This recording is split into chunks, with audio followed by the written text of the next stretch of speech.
All right, let's get the music going. Sorry, I was just commenting to a locked on or not locked on Lion Syndicate post because some loser scrub is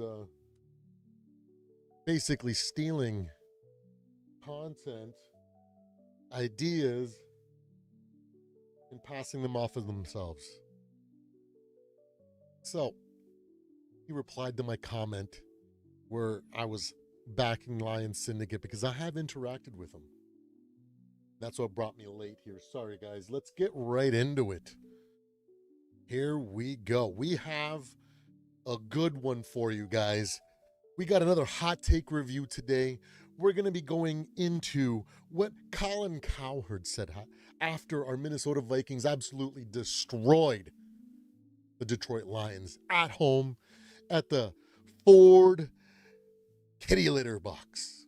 Ooh, it was a good weekend this weekend for Vikings fans. So let's get right into it. But first, let's get the show intro going.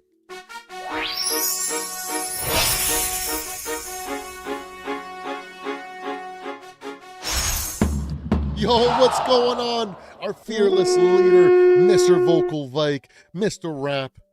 Always a pleasure to see you in the chat, my friend. We're ramping up now, so we are getting into it. Samuel, too. Oh, what is going on, brother? Hopefully you guys like my my post-trade deadline live from earlier.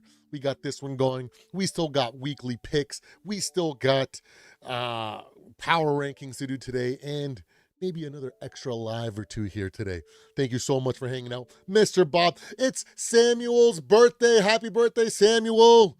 The big 2-7. Happy birthday, man. I hope you guys have a great time, a great birthday at the Texas Roadhouse. If I remember correctly, that's where I said you guys were having, where you said that you were having your dinner, your birthday dinner. But let's get into it, guys. We need to cut up Mr. Colin Cowherd because this man is straight up brain dead. Let's be real. Hear this now. You know, it's funny. Everybody wants me to love their young quarterback. I love Drake May. I think Michael Penix is really good. You know, I love Bo Nix. Caleb's coming around. I feel terrible for Jaden Daniels, injured again. JJ McCarthy, I feel like at Michigan is like, yeah, they're not asking him to do much. And everybody this morning is like, whoa, what do you think of JJ McCarthy? Bo Nix is on a 6-game winning streak. Statistically, he's the best fourth quarter quarterback in the league. And you all keep telling me he stinks.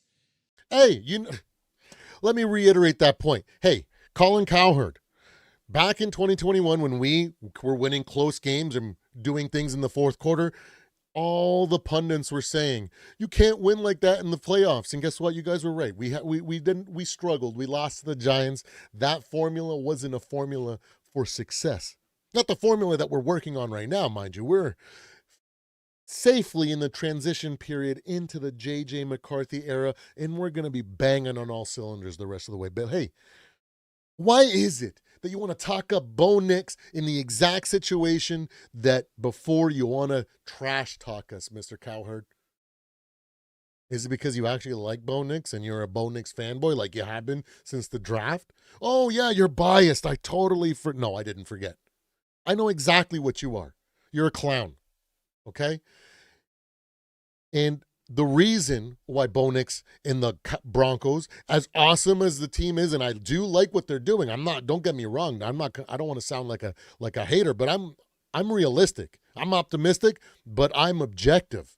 I know that they're going to struggle at some point, and I'm sorry, Bo Nix isn't going to be able to pull off that magic, especially later in the season when everybody's starting to get into playoff form, and even more likely in the playoffs when teams actually sell out to force you to play through your weaknesses or elevate and be great. Something that Bo Nix is still learning. Let's be real. He's a second-year player. He's a nice, promising player. I don't think he has the ceiling that JJ does. Let's be real. But I think he's going to be probably a slightly above average, maybe above average quarterback in the league. He's done a lot. He shows, he is having a little bit of a sophomore slump here.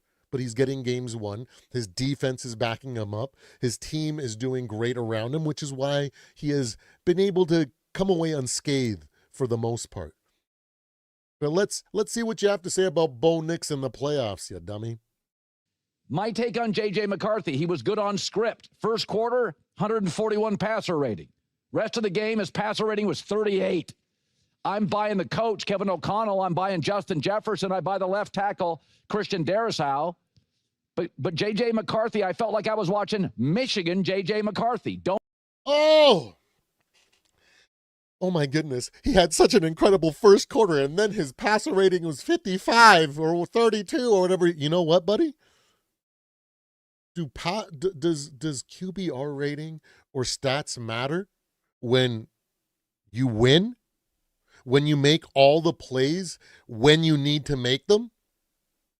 I said in my Vikings Lions breakdown when I went through the stats and I looked at JJ McCarthy's stat line, I said, hey, it ain't gonna, these stats ain't gonna jump off the page and make you go, woohoo, we got the greatest quarterback in the league.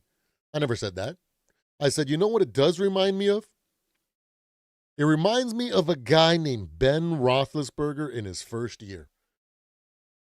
Because I remember at that time I'd be like, man, this guy, he's winning games, but like, this guy sucks. He can't even throw for 200 yards. He's throwing for 140, 160, 180, 175. But he was coming away with wins. I didn't know it yet. I was still very, very young in my football journey of becoming a solid fan. I didn't get what was going on, but I do now because I've gone back and done some research and found out what made Ben Roethlisberger so good. How come he's an outlier? But let me remind you guys, Ben Roethlisberger was a player that was really pro-ready, had all the intangibles and size. He just needed to kind of get it together. And what did he do in that first year? He was a game manager. And that's why those stats lines that he had at that time were very similar to what we see with the stat line for JJ McCarthy against the Lions. And what happened in year two when he had that year two step? I think he won a Super Bowl. So now let's pump the brakes. I'm not going to go say how JJ McCarthy's going to be able to do the exact same thing. Maybe it'll happen in year 3 or maybe year 4 of him starting. I don't know. Or maybe we'll get lucky and he'll lead us on a Cinderella run this year and prove why this man is a winner at every single level. Oh, you know what? Never change something here. Give me I forgot to do this. Look at this. Look at this. Look at that. Still learning, but we're going to keep on trucking along here. But that's what I have to say, Mr. Colin Cowherd. Let's hear what you have to say. Oh, and you know why? Another reason why Mr. Cowherd is so down on our Minnesota Vikings when he was so high on them last year? It's because he's a Sam Darnold fanboy. And gay. I like Sam Darnold. He's got a spot in my heart. I think he's a great guy, but I know what he is. He's still heavily in his reclamation project. He's only proven that he can be a really good regular season quarterback. But when the time comes, when the pressure is the highest, when everything is going against him, he collapses. We saw that against the Lions. We saw that against the Rams. In this year, yeah, while I don't think he's going to fully collapse, he might just be mediocre or hot garbage, which is a step from total collapse like he did last year. So it's improvement in the right direction, and maybe he can transition that into next year, doing something a little bit more in the playoffs before we can honestly say, you know what, Sam can actually win in the playoffs, because as of right now, he ain't done nothing to prove that yet. Regular season does not matter. That's why we moved on from him. That's why we moved on from Daniel Jones. We already saw that Daniel Jones, under pressure, when everything is put on his shoulders, he messes up quite a bit. We saw Giants Daniel Jones this weekend against the Steelers, against a defense that is middle of the pack. Let's be real. But they were able to sell out and stop the run and force everything on him, and he ain't looking too hot. So all those guys that said, well, we should have kept Daniel Jones, we should have kept Sam Darnold, are looking like complete idiots this week. Sucks to be wrong. Don't screw it up and make one big throw. So Kevin O'Connell has made Kirk Cousins and Sam Darnold look like first ballot Hall of Famers. I don't have a lot of games. I got 3 games. It's so funny. Oh, I don't have a lot of games. It's all KOC. It's all everything else. But you're one of the first ones to jump on the Mike White train. Remember Mike White, guys? The 2-game future Hall of Famer. Colin Cowherd was so high on Mike White. Remember, 2 games, 300 yards passing each game, bunch of touchdowns. He looked like he was going to be a future starting franchise quarterback in the NFL. What happened after 2 games then? It's funny how, when it doesn't fit Colin Cowherd's bias, he's willing to throw it out the window. But when it does, he's all over it. This is the man that a couple of years ago was like, the freaking Cleveland Browns are going to take over that division and they ain't going to look back. Oh, man, what a freaking brain-dead moron. And again, when I watch him, I gave Caleb Williams credit when he was very good on script. JJ McCarthy on script with this brilliant head coach, and Justin Jefferson and Jordan Addison and this Pro Bowl left tackle. He's very good on script, and he deserves credit for it. But I don't have a lot. You know what it felt like? It felt like a Michigan game. It felt like a Michigan game. Yeah, you know what? I agree. Because you know what JJ McCarthy did in Michigan? He just won. He doesn't have an ego. I saw what he did in IMG. He can literally make every pass in the book. He's got accuracy. He's got accuracy on the run. But what did he do when he showed up at Michigan? Because he's a winner, he goes, how am I going to win? Instead of, how am I going to try to put the cape on and try to get the highest draft stock possible?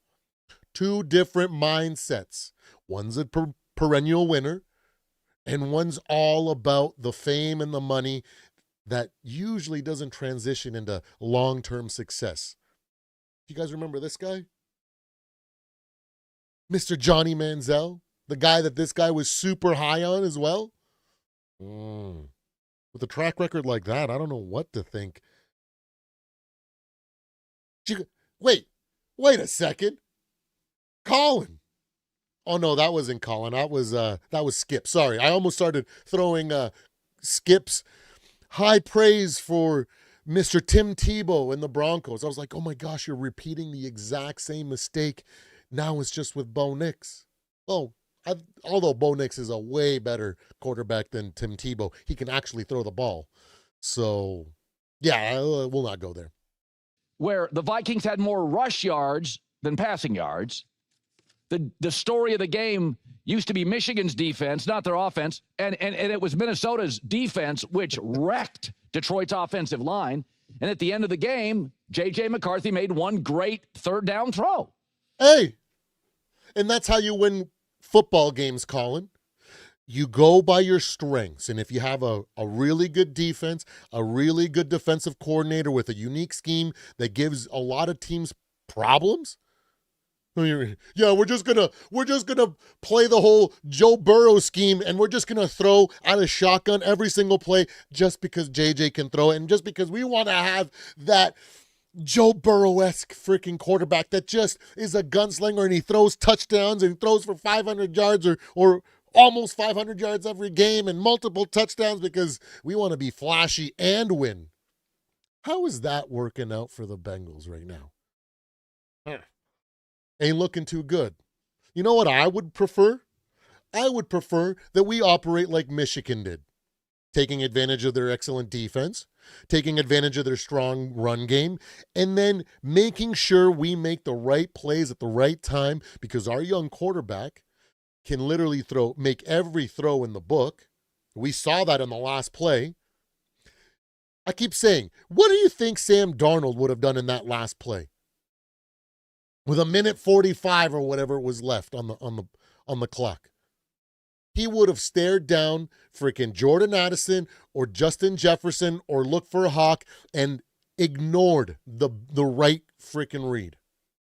And then he would have thrown a jump ball that would have gotten battened down or intercepted, and they would have gotten decent field position, and they would have come back and tied the game, and then we would have not been able to overcome adversity in the overtime. If not completely lose, because they actually got good field position and actually scored a touchdown to embarrass us at the end. That's what would have happened if Sam Darnold was on the team.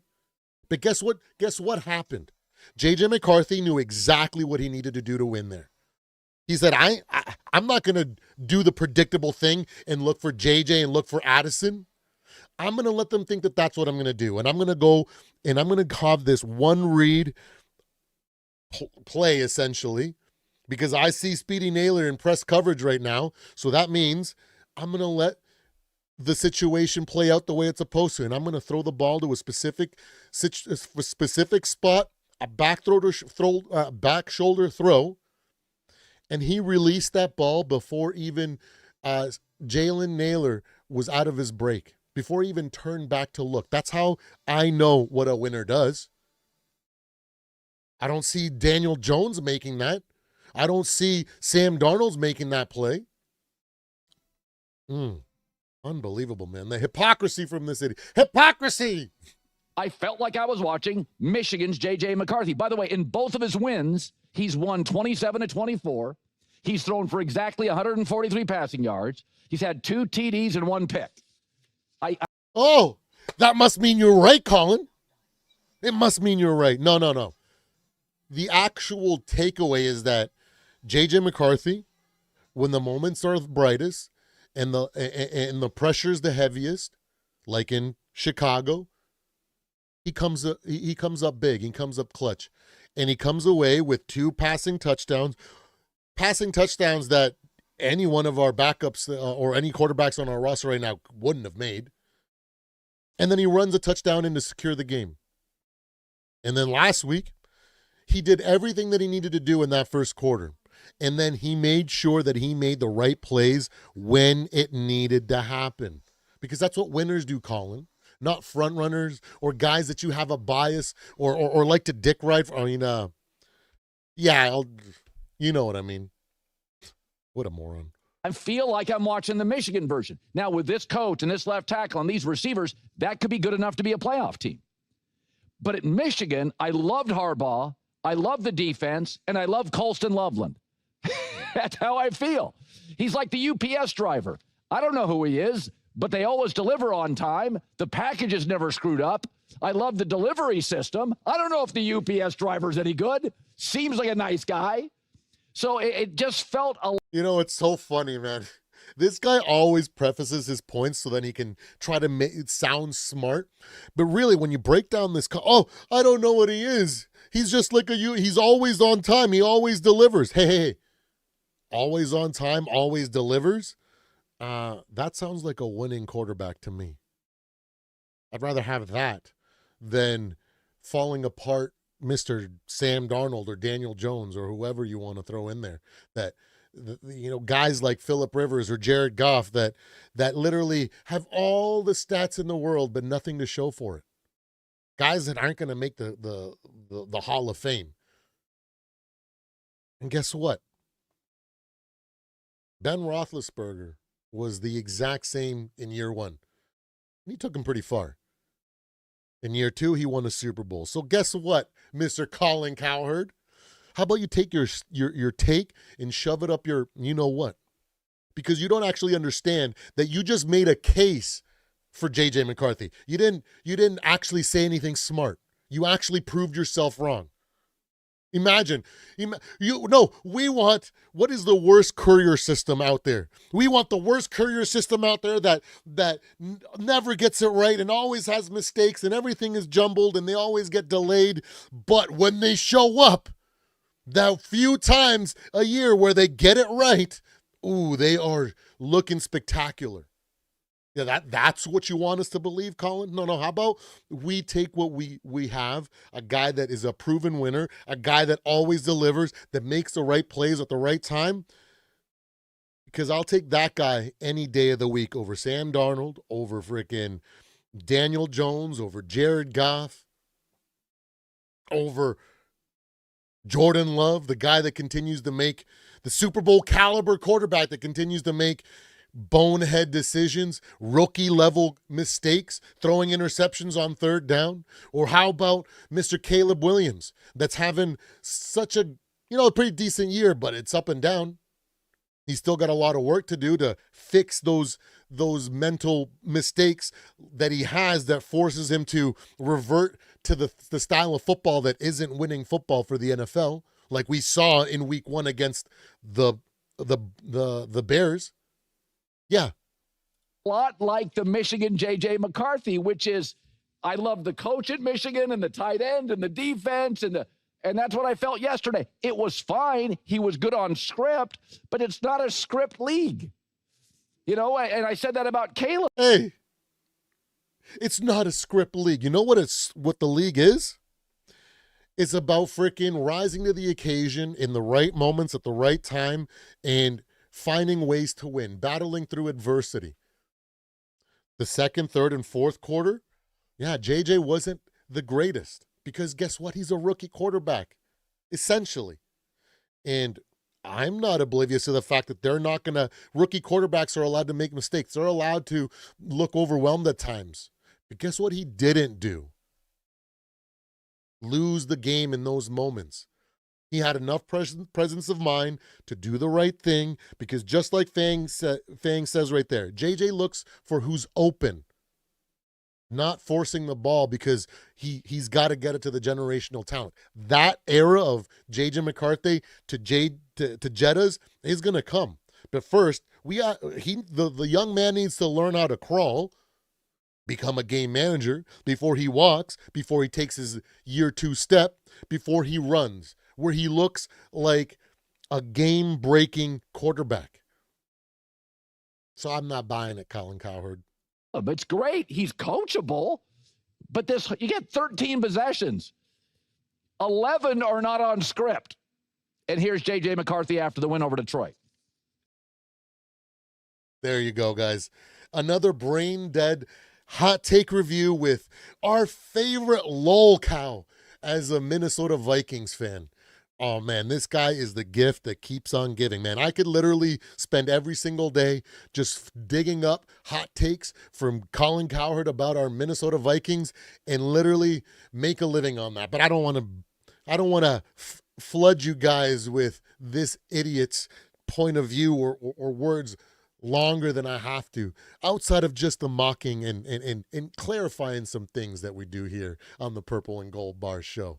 Ooh, wee, man, man, it must really suck to be Colin Cowherd some days, because there's a reason why he does a segment on a show called Where I Was Right, Where I Was Wrong, because he's consistently wrong.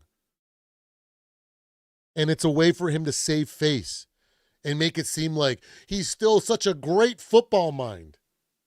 At least Skip Bayless was genuine in his hot takes. He knew that sometimes his takes were outrageous. Like the time that he said that a 63-year-old Michael Jordan can beat a LeBron James at that day, that current moment in time.